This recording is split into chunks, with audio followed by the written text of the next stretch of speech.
मेरा क्वेश्चन ये है कि जब आपका लाइफ का एक स्ट्रगलिंग फेज था तो उस टाइम पे आपको गिव अप करने का फीलिंग आया होगा, तो उस फीलिंग को हमें कैसे टैकल करना है या फिर आपने कैसे टैकल किया? देखो, जब आपका वाई बहुत क्लियर होता है ना, तो आप गिव अप कभी भी नहीं करते।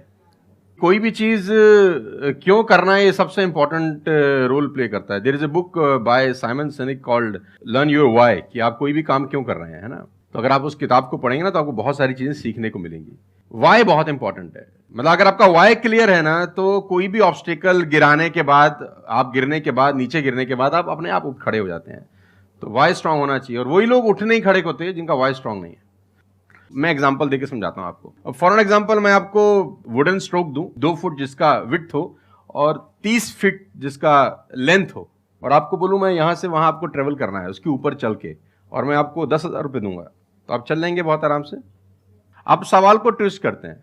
अब उसी फट्टे को मैं 100 माले की 2 बिल्डिंग के बीच में लगा दूं, अब आप चलेंगे? लेकिन मैं अगर आपको अभी भी चलवा दूं तो आप अभी भी चलेंगे।